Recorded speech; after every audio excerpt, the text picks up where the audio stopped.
나는 이것만 이해하면은 나는 목숨 걸고 하나님 믿겠습니다. 지금은 목숨 못 겁니까? 못 건데 이거 알면은 목숨 건다가 그게 뭐냐 했다면, 무엇 때문에 동산 중앙에 선악을 알게 하는 생명나무를 세워놓고 따먹으면 안 된다. 그리고 따먹도록 보암직하고 먹음직하고 만들어가지고 골똘 따먹게 만들어서 이 인간으로 하여금 이렇게 죄악 가운데 허덕거리고, 그 외아들을 아깝지도 않으신가? 또 그 십자가에 죽으시고. 목사님 죄송합니다, 그 짓 왜 합니까? 요것만 가르쳐 주시면 내가 목숨 걸고 믿겠습니다. 그런 사람한테 66권을 설명해도 그 사람은 이해 안 돼요. 나도 참 이해가 안 됩니다. 그런데 내 경험을 가지고 말씀을 한마디 드리겠는데, 하여튼 믿으니까 알게 됩니다. 참 명대답이네. 한번 가더라고요. 그 인간이 옷에 장로가 돼가지고 얼마나 목숨 거는지 몰라.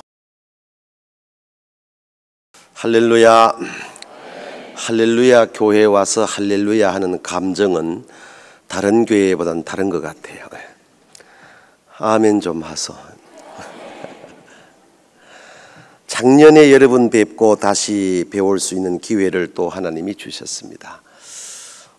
짧은 시간에 몇 가지로 오늘 우리에게 주시는 하나님의 말씀이 무엇인가를 정리하고자 하는데, 이 통감의 지혜라는 제목을 먼저 드리겠습니다.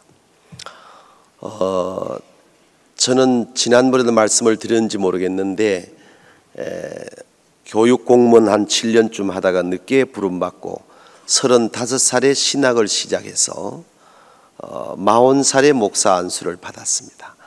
40에 목사 안수를 받으니까 참 많이 늦었어요.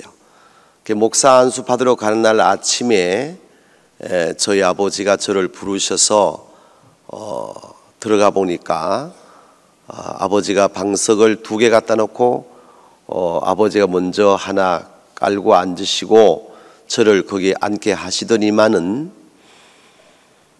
오늘 너가 목사 안수를 받는데 이제 애비가 육신의 아비로서 너에게 이래라 저래라 말하는 것도 마지막이고, 또 너에게 이러쿵저러쿵 부자유스러운 말하는 것도 마지막이다. 목사 안수를 받기 전에 육신의 아비로서 하고 싶은 얘기가 있어서 너를 불렀다, 이렇게 말씀하셔서 이 이야기가 시작됩니다. 첫 번째 백지를 갖다 놓고 아버지가 저에게 정치를 한문으로 쓰라, 그게 정치를 썼습니다. 이게 무슨 뜻인지 아느냐? 제가 아버지 의중을 잘 헤아리지를 못해서 답을 못 드리고 있으니까, 이 정사 정자 바를 정자 곁에 붙어 있는 글자가 무슨 글자냐? 네, 두드릴 복자입니다. 그럼 이 두드릴 복자의 뜻을 아느냐? 제가 대답을 못했습니다. 이 두드릴 복자는 손에 회초리를 들고 있는 상형 문자인데, 정치 지도자들이 정사를 돌본다는 뜻은 백성들이 올바르게 가도록, 똑바르게 가도록 뒤에서 회초리를 들고 톡톡 치는 글씨가 이 정사정이다. 정치 지도자들이 권력과 힘을 갖고 백성들로 하여금 따라오라고 권력이 어디서 왔는지를 알지 못하고 권력에 대한 오해를 하고 백성들을 앞에서 끌고 가는 것이 정치가 아니라, 법의 회초리를 들고 백성들이 바르게 갈 수 있도록 뒤에서 마치 양을 몰듯이 몰아가는 것이 정사이다. 치에 대해서 말씀하시기를, 이 삼수 물수변에 사사사자 나사자가 있고 그 밑에 입구자가 있는데, 이 나사자 사사사자는 홈이나 괭이의 상형문자다. 그리고 밑에 입구자가 있는데, 백성들로 하여금 홈이나 괭이로 열심히 일을 하여, 다른 고급 용어를 적용하면 자활의지를 말하는데, 백성들 스스로 열심히 일을 하여 자기 입을 채우는 것이 물 흐르도록 만들어주는 것이 다스리는 것이다. 정치란 정치 지도자가 법의 회초리를 들고 백성들이 바르게 가도록 이끌어 주되 백성들 스스로 자기에게 주어진 천분, 그걸 몫이라고 하는데 자기 몫을 열심을 다하여 감당함으로 자기 입을 채우는 자활 의지가 물 흐르도록 만들어주는 것이 정치다. 요즘 정치 지도자들이 이 정치를 하는 것이 아니고 애비야, 정치를 거꾸로 읽으면 무슨 글자가 되니? 예, 치정입니다. 그럴 때 쓰는 치는 다스릴 치를 쓰는 것이 아니고 어리석을 치를 쓰는 것이다. 요즘 정치 지도자들이 정치를 하는 것이 아니라 치정하는 정치 지도자가 많기에 백성들이 이렇게 고난 가운데 허덕이고 있는 법이다. 내가 너에게 정치 이야기 하려고 하는 것이 아니라 너는 오늘 목사가 되는데 목사는 목회 정치를 잘 해야 돼. 목사가 목회 정치한다는 말은 이 다방 저 다방 앉아서 남의 교회 밤나라 대추나라 하는 쓰잘것없는 이야기를 하는 것이 아니라 하나님의 말씀의 회초리를 들고 주의 백성들이 하나님을 향하여 똑바로 가도록 마치 양을 몰듯이 뒤에서 톡톡 쳐 몰아가되 성도들 스스로 열심히 전도하고 기도하고 봉사하고 그렇게 주의 일을 함으로 자기 자신이 영적으로 요즘 우리말 빌리면 업그레이드 시켜갈 수 있는 것이 물 흐르도록 만들어주는 것이 목사의 목회 정치다. 네가 오늘 목사 안수를 받는다면은 여느 목사처럼 교인들을 앞에서 마치 소를 콕 끼어 끌고 가려고 하지 말고 하나님의 말씀의 회초를 들고 하나님을 향하여 좌우로 치우치지 아니하게 바르게 가도록 하되 성도들 스스로 열심을 다하여 신앙생활을 하도록 만들어주는 것이 목회 정치다. 이러면 아멘 좀 하면 얼마나 좋아. 나는 답답한 물을 마셔야 돼. 알아듣겠느냐? 예, 아버지 알겠습니다. 등골에 땀이 나요, 제가 그날 아침에. 그리고 두 번째, 여기에 동감이란 말을 써라. 예전 앞을 통자에 느낄 감자를 썼단 말이에요. 그래 아버지가 볼펜을 들더니만은 쭉 곱하기를 긋고 당신이 통할 통자에 거울 감자를 쓰신 겁니다. 이게 무슨 뜻인지 아느냐? 제가 알 길이 없었죠. 동감이란 역사란 말이다. 그런데 역사는 지나온 사실을 기록한 것이 역사지만은 동감은 역사란 뜻을 갖고 있으나 지나온 사실을 오늘이란 거울에 반사시켜 내일을 조명할 때 쓰는 용어가 동감이다. 네가 오늘 목사 안수를 받으면은 너 선배 목사들 가운데 너가 보았을 때 저거는 참 아니다 싶은 언행도 있을 것이고 정말 따르고 싶은 언행에 좋은 선배가 있을 것이다. 너가 오늘 목사 안수를 받거들랑 아니다 싶은 선배들의 목회 역사를 너의 오늘의 거울에 비추어 보고 넌 따라가지 않아야 될 것이고 참 괜찮은 따르고 싶은 선배들의 목회 정치를 너가 본다면은 너의 오늘 거울에 비추어 내일을 조명할 수 있는 용어가 통감이다. 통감할 줄 아는 목사가 돼야 된다. 이렇게 말씀을 하셨습니다. 뭐 안 해도 괜찮아. 세 번째, 아버지가 인간을 써라 했었습니다. 그 대답은 제가 신학교에서 귀가 닦지 않도록 들었기 때문에 자신 있게 설명합니다. 아버지, 신학적 인간론에는 이러쿵 저러쿵 저러쿵 이러쿵 하면서 아버지가 이해하지 못하시는 원어를 사용해가면서 설명하니까 아버지 하신 말씀이 이놈아! 어디 애비가 꼬부랑 글자 듣자고 물은 줄 아냐? 인간이 뭐냐고 물었지 않느냐. 그때 불현듯 청년 때 부흥 강사 목사님의 말씀이 머리에 연상이 됩니다. 사람이면 다 사람인 줄 아느냐. 사람이 사람으로 태어나서 사람 노릇을 해야 사람이지 이걸 말씀하시는 겁니까? 라고 여쭈었더니만은 알기는 잘 아네. 너가 오늘 목사가 되면은 목사가 먼저 아니야. 사람이 먼저지. 요즘 목사들 사람 되지 아니하고 목사 노릇하는 거 이 애비가 집사로서 볼 때 눈이 시려워서 보지 못한 일들이 너무 많아. 딱 저도 경험한 일이 많이 있었거든요. 나이 40까지 늦게 신학하다 보니까 전도사 하다 보니까 나이는 많어. 목회자들 전도사 목사 모임에 식당이 갔는데 나는 분수도 모르고 내 나이만 생각하고 방 안에 들어가서 앉았더니만은 목사님 한 분이 저보고 하는 말이 어디 전도사가 여기 들어오냐고 나가라고. 그 일어서니까 얼굴이 벌겋게 일어서니까 연세 높으신 목사님이 아이고 뭐 그런 쓸데없는 자리가 어디 뭐 따로 된 게 있냐 거기 앉으라고. 그러나 난 성질이 아주 나쁜 사람이기 때문에 그런 말 듣고 거기 앉아 밥을 먹을 사람이 아니거든.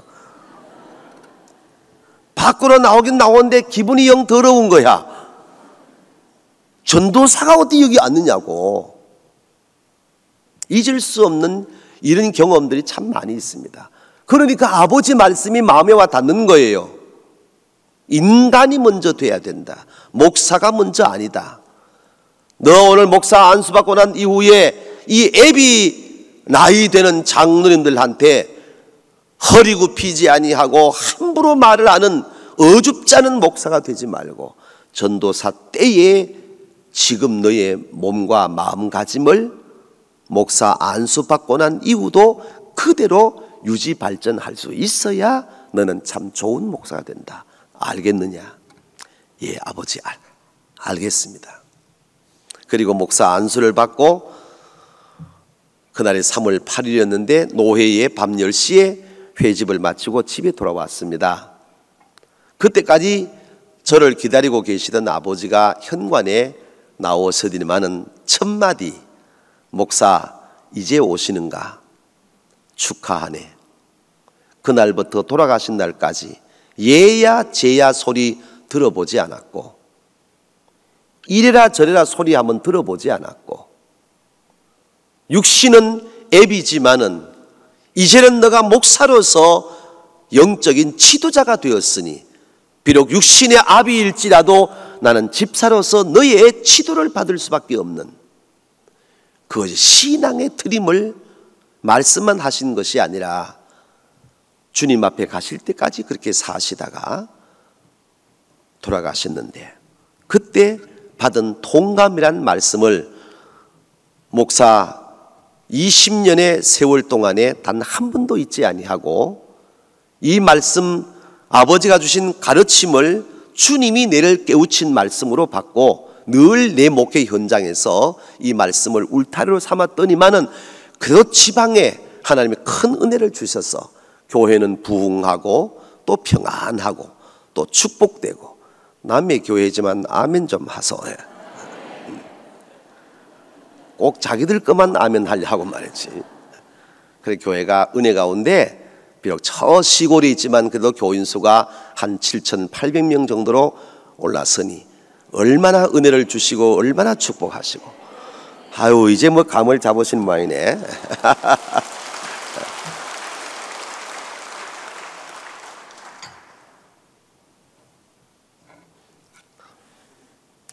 저는 신방을 하지 못합니다. 예배당이 조금 교회가 크다 보니까 우리 부목사님들이 하시는데 특별 신방은 할 때가 있잖아요.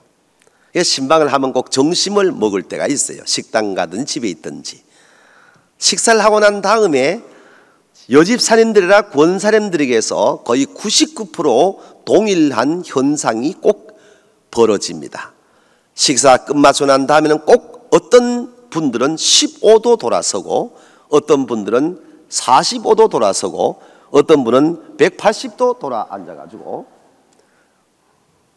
핸드백을 열고 요만한 손거울을 꺼내고 그리고는 거울 앞에 서서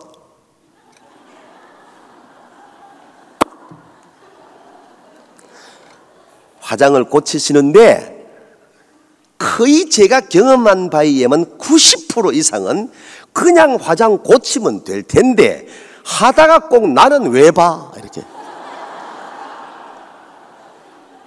꼭 보고 한번 웃고 다시 돌아앉아서 또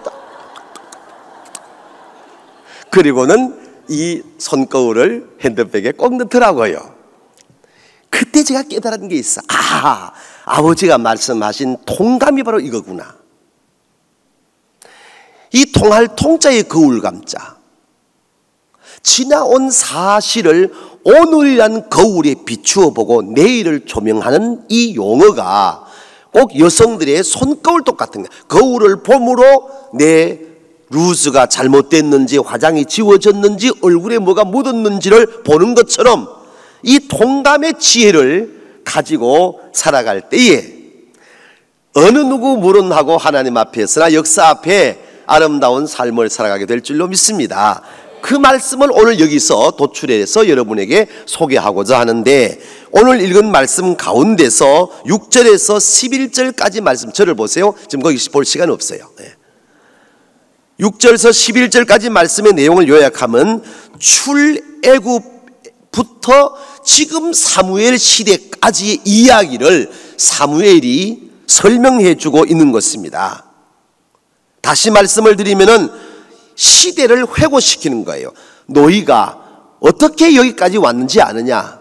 출애굽한 그날부터 지금까지 역사를 설명을 쫙 해주고 있는 겁니다. 그리고 이 역사를 히브리 민족 앞에 거울처럼 세워놓고 좀 들여다보아라. 이게 11절까지 내용입니다. 다시 말하면은 하나님의 은혜를 잊어버리고 하나님이 너희들에게 있어서 이 세상 어떤 군왕과 비교할 수 없는 왕이시거늘 하나님을 뒤로 제쳐놓고 세상 왕을 구하니 지금까지 살아온 너희들의 역사가 도대체 누구 때문에 여기까지 왔으며 어떤 삶의 형태로 여기까지 왔느냐를 설명 쭉 하는데 그 설명이 역사고 그 역사를 거울로 세워놓고 좀 들여다보라는 얘기입니다. 보고 반성하라. 거울 보고 고쳐라 이 뜻입니다. 아멘 좀 하소. 다시 말을 바꾸겠습니다. 할렐루야 교회가 설립하고 난부터 지금 여기까지 오늘 금요일 저녁 이 금요 집회까지 역사를 좀 볼 줄 아는 눈을 뜨란 얘기입니다. 지금이에요. 그리고 12절서 13절까지는 그럼에도 불구하고 너희들이 하나님이라는 왕보다가도 인간의 왕을 구하고 있으니 그것이 얼마나 잘못된 것인 줄 아느냐라고 깨우쳐 주고 14절에서 18절까지 말씀에서는 사무엘은 이 백성들을 책망을 하고 다시 경고하고 그리고 권고를 하며 그럼에도 불구하고 너희들이 구한 왕을 하나님이 주셨으니 이제 하나님 중심으로 말씀 순종하며 나아갈 때에 여러분은 복받는 민족이 될 것이라는 것으로 오늘 일단 말씀이 마무리가 됩니다. 이 말씀 가운데서 오늘 여러분에게 제가 세 가지를 통감의 지혜를 갖는 세 가지를 말씀 소개하고자 하는데 그 첫 번째 한번 따라 하시기를 바랍니다. 역사를 거울로 볼 줄 아는 해안을 열어야 합니다. 예, 지혜로운 눈. 예. 자, 여러분 옆 사람 아까 인사 참 잘하시대. 예, 인사하세요. 역사를 거울로 볼 줄 아는 눈을 엽시다. 시작.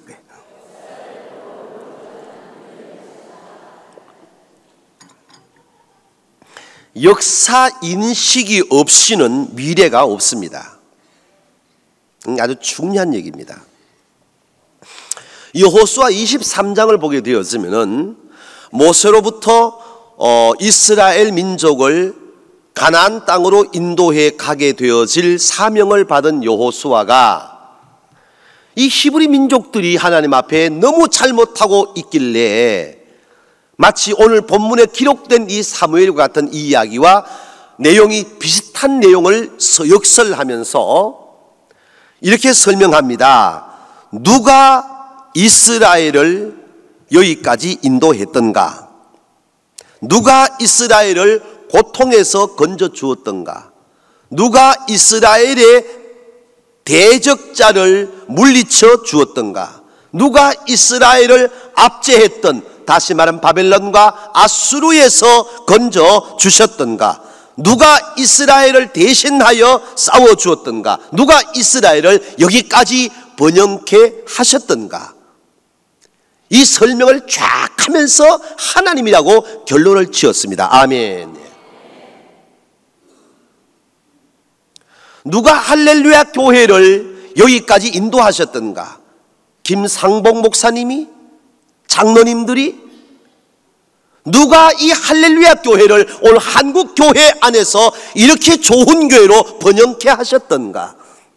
누가 할렐루야 교회 오는 모든 사람들마다 풀려지고 열려지고 하나님의 축복하심 가운데 신앙생활 할 수 있는 이 복받는 센터에서 살 수 있게 하셨던가? 누가 할렐루야 교회를 세계교회 가운데 중앙에 세워주셨던가? 대답은 하나님. 아멘. 이건 역사입니다. 이 역사를 거울로 볼 줄 아는 해안을 여는 게 통감의 지혜란 말씀입니다.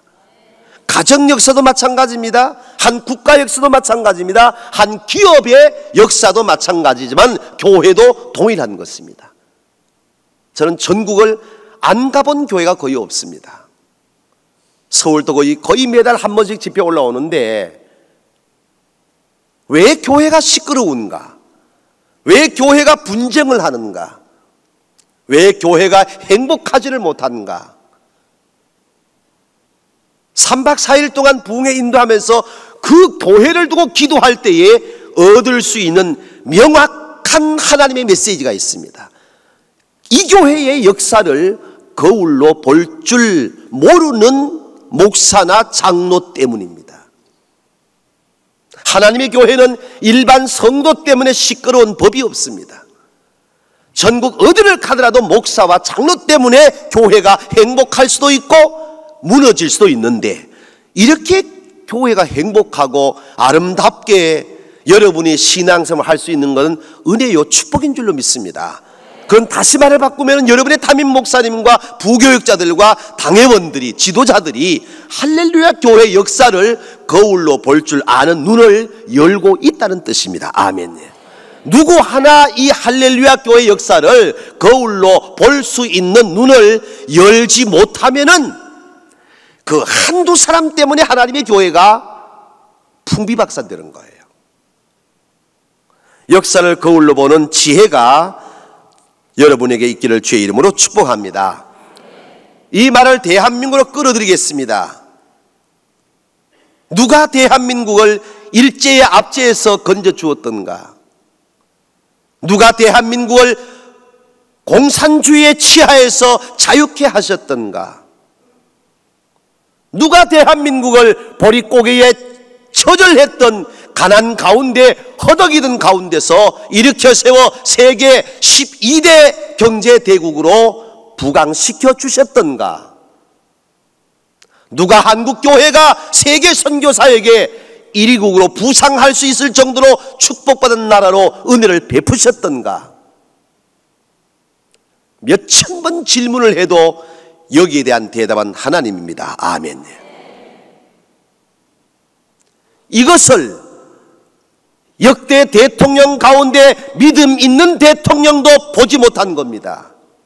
이것을 여의도의 299명의 선량들 가운데 기독교인의 국회의원들도 보지 못한 겁니다.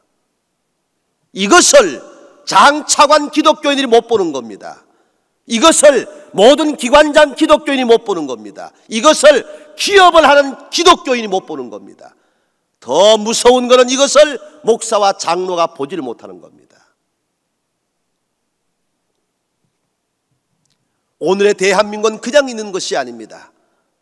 모든 역사를 들여다보게 되었으면 하나님의 손길이 여기까지 와 있는 줄로 믿습니다.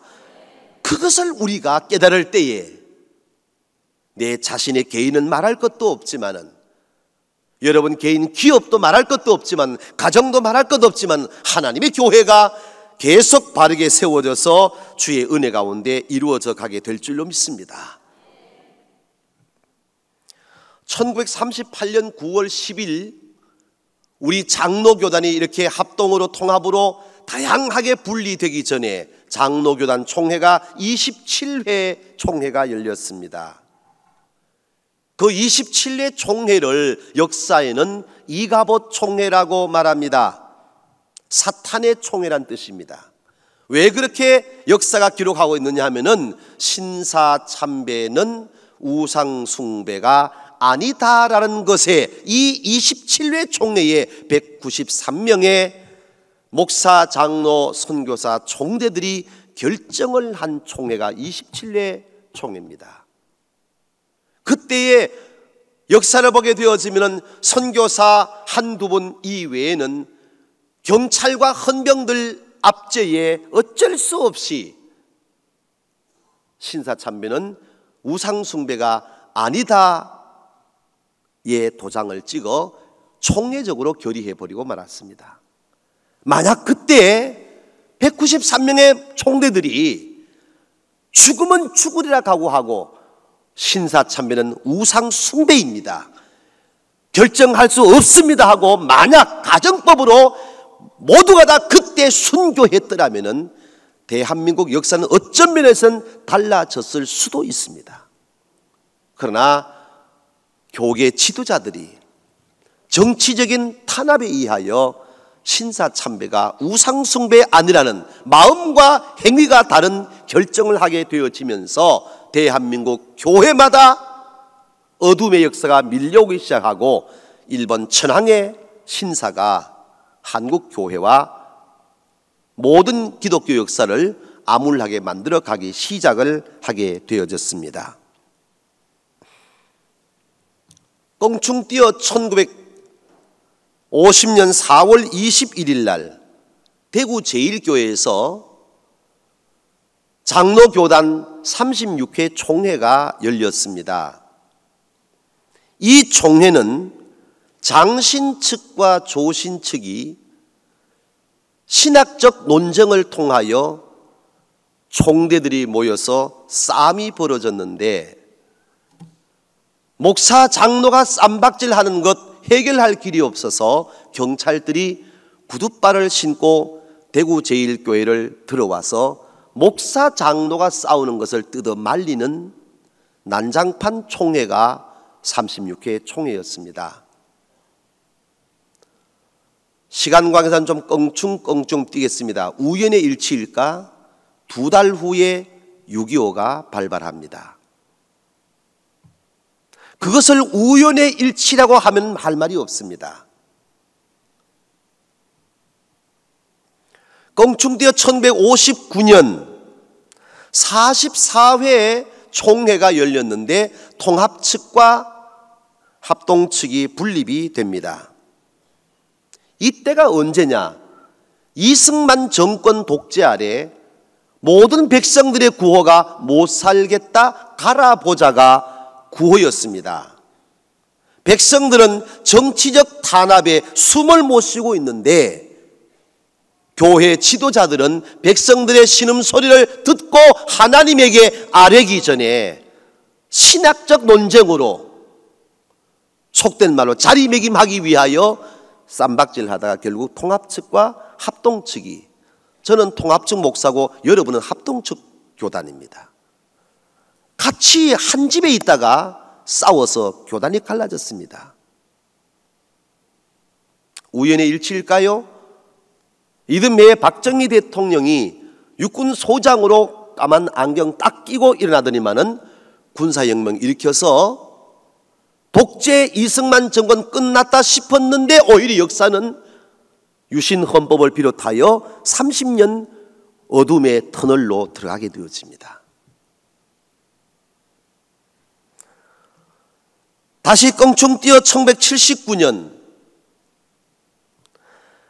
합동측 교단이 대구 동부교회에서 총회가 열렸는데 주류측과 비주류측이 난투극이 벌어지면서 싸워서 여러분처럼 합동적 주류측이 있는가 하면은 수십 교단으로 합동 관료 열고 어떤 합동 관료 열고 어떤 하는 그런 내용들로 교단이 다 갈라지기 시작했습니다. 우연의 일치일까요? 한 달 후에 부마 사태 터집니다. 2달 후에 궁정동 총소리와 함께 박정희 대통령 서거 사건이 터집니다. 박정희 정권의 어두움의 역사가 끝났는가 싶었지만 오히려 서슬퍼런 소위 50 시대가 열리면서 역사는 더 곤두박질 치게 됩니다. 이런 모든 것들이 우연의 일치라고 하면 할 말이 없습니다. 그런데 역사를 거울로 보는 눈이 열리면은 고려의 역사를 보면은 불교 문화와 맞물려 있습니다. 불교 문화가 흥왕할 때 고려 역사가 흥왕했습니다. 불교 문화가 타락할 때 고려가 멸망합니다. 2조 500년 역사는 어쩔 수 없이 유교와 맞물려 있습니다.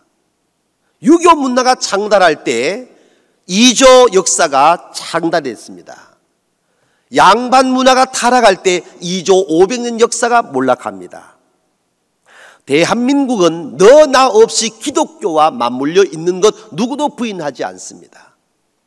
기독교 문화 100년사를 보게 되어지면은 기독교계가 하나님의 은혜로 충만하며 정상적일 때 국가가 번영합니다. 그런데 놀랍게도 기독교가 타락해 갈 때 국가에 굵직굵직한 환란이 뒤따라왔습니다. 일반 역사 앞에 종교 역사 있다는 겁니다. 이 역사를 거울로 볼 줄 아는 눈을 뜨면은 지각 있는 사람들이라면은 옷을 찢는 것이 아니라 지금 여기서 마음을 찢으며 하나님에게로 돌아오게 되는 겁니다. 이것을 역사를 보는 눈을 뜨는 거예요. 나 개인의 어떤 부귀영화, 내 한 교회의 부흥, 지금 그런 것을 논할 때가 아니에요. 전국 대한민국 한국교회가 전부 다 제자리매김해야 되고 할렐루야, 모든 기독교인이 올바르게 사회생활을 해야 될 거고, 너나 없이 예배당 안에서의 신앙생활이 아니라 바깥에 나가서 그리스도인으로서의 본분을 잘 지켜갈 수 있을 때 하나님이 이 나라의 맺혀진 매듭을 풀어줄 줄로 믿습니다. 이 은혜가 오늘 저와 여러분에게 함께 하시기를 주의 이름으로 축복합니다. 고린도서를 통하여 바울은 말했습니다. 어떤 사람은 주를 시험하다가, 어떤 사람은 음행을 하다가, 어떤 사람은 하나님을 원망하다가 죽임을 당하고 어려움을 당했다. 우리는 그러지 말자. 바울은 고린도 교회에 그 역사를 거울로 세워놓고 좀 보라는 겁니다. 우리가 말하는 것이 아니고 한나라당이 말하고 언론이 대역해 말하는 건데, 지난 10년을 잃어버린 10년이라고 걸핏하면 말합니다. 기독교인은 그런 말 쓰는 게 아닙니다. 기독교인은 잘했든 못했든 그 역사도 하나님의 손길이 와 있습니다. 그것을 지금 여기서 거울로 볼 줄 아는 눈을 열 수 있을 때 다시는 잃어버린 10년이 되지 않는 삶을 엮어가는 것이고, 그러지 아니할 땐 더 어려운 10년을 엮을 수밖에 없는 것을 역사를 통하여 배워야 된다는 것입니다. 그리스도인들이 먼저 눈을 열고 해안을 열어서 역사를 거울로 보는 은혜 안에 우리 모두가 함께 가야 될 줄로 믿습니다. 금요 기도에 모여서 참 죄송합니다. 용서하시 바랍니다. 여러분의 자녀들 위하여 기도하고, 사업 위하여 기도하고, 육신의 건강을 위한 질병 낫기를 위해 기도하고, 물론 그 잘못됐다는 얘기는 아니에요. 그러나 지금 우리가 처한 현상이 어느 때보다가도 주여 이 나라 지켜주시옵소서, 민족을 구원하여 주시옵소서. 나라가 있고 민족이 살아야 내가 있고 내 기업이 있고 내 교회가 있는 것입니다. 이것을 우리가 금요일마다 모여서 기도할 때에 하나님은 할렐루야 교회의 금요 기도를 통해서도 응답하실 줄로 믿습니다. 여러분 기억해 두시기를 바랍니다. 우리가 이제까지 살아온 동안에 역사를 많이 공부했습니다마는 영국이 퇴락할 때 한 젊은이가 작은 예배당 앞에 엎드려 기도합니다. 주여 이 나라 나에게 주시옵소서. 누구도 거기에 응답하는 사람 없고 귀 기울인 사람 없습니다. 역사 흘러갑니다. 세월 흘렀습니다. 하나님은 그때 때 그 청년의 기도를 들어두셨다가 그 청년에게 그 나라 맡겼습니다. 그가 요한 웨슬레입니다. 하나님, 스코틀랜드가 나라가 타락했습니다. 나라가 세워져 있지 않습니다. 이 나라 나에게 달라고 울부짖었던 존 낙스에게 하나님은 그 나라 맡겨서 장로 국가 교회로 세워주는 은혜를 주셨습니다. 조지아주 언덕에서 노예가 백인들에게 팔려갈 때에 피눈물 흘리며 돌아서서 무릎 꿇고 기도한 청년이 있었습니다. 하나님, 저들도 하나님의 자녀인데 어떻게 짐승만도 취급받지 못합니까? 나에게 저들을 주시옵소서. 누구도 그 기도에 귀 기울인 자 없었으나 하나님은 기도에 귀 기울였다가 그에게 흑인들을 맡깁니다. 그가 에브람 링컨입니다. 오늘 저녁에 여러분이 예배 마친 이후에 한마디 기도하실 때 누구도 할렐루야 교회 금요기도의 기도의 내용을 귀 기울인 자 없을 것 같지만 하나님은 다 들고 계신 줄로 믿습니다. 그 하나님이 오늘 밤 여러분의 금요기도회를 들으시고 이 나라 살려주시고 이 민족 살려주시고 이 한국 교회를 살려주시는 축복받는 도구가 되기를 주의 이름으로 축복합니다. 할렐루야. 옆사람 인사 다시 나눕니다. 역사를 거울로 봅시다.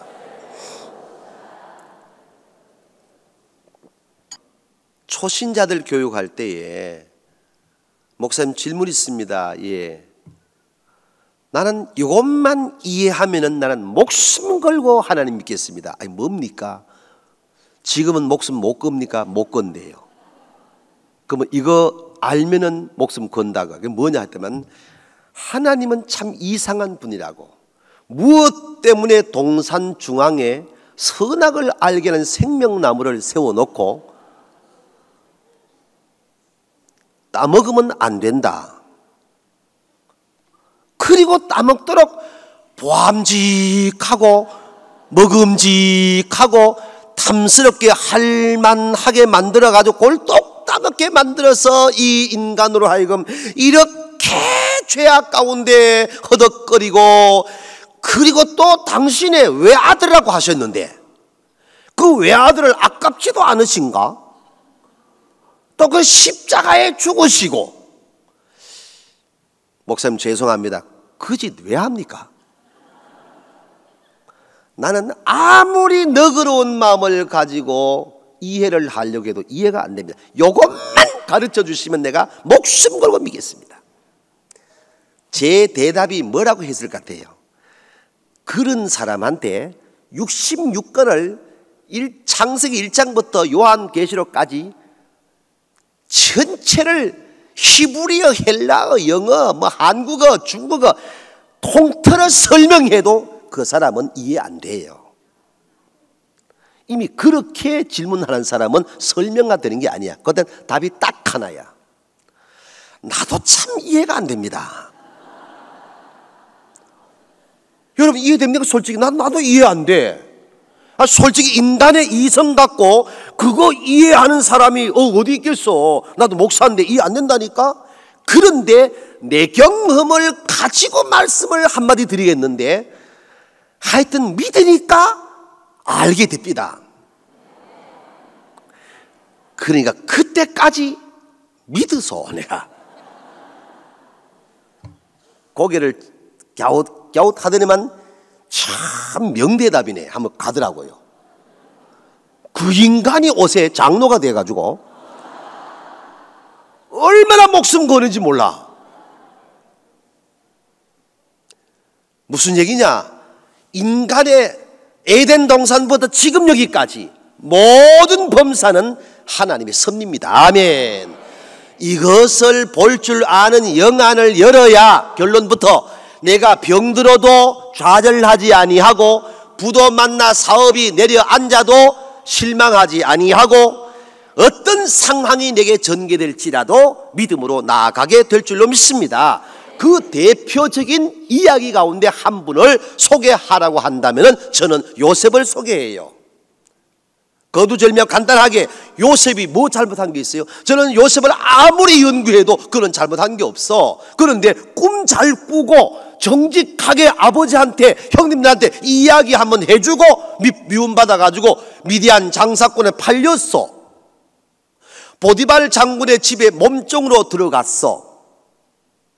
그 아내의 아주 요사스러운 유혹도 물리치고 억울하게 감옥에 들어갔어.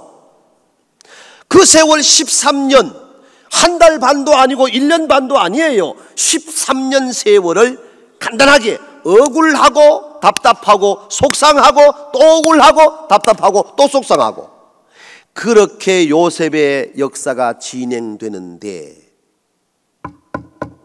요셉이 원망한 기록이 있던가, 의심을 한 기록이 있던가, 불평을 한 기록이 있던가.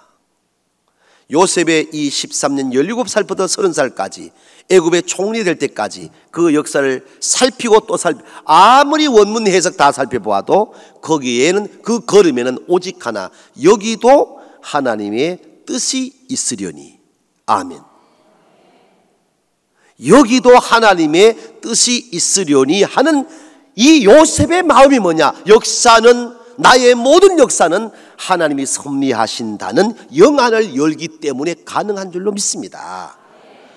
그러면은 많이 배웠다고 교만할 일도 없고, 물질로 부유하다고 교만할 일도 없고, 명예 권세 남달리 갖고 있다고 교만할 일도 없고, 반대로 없다고 좌절할 일도 없고, 여기도 하나님의 뜻이 있으려니 하면서 하나님의 뜻을 살펴서 그 뜻을 내 삶을 통하여 연출해낼 수 있을 때 이름하여 축복받은 성도. 할렐루야.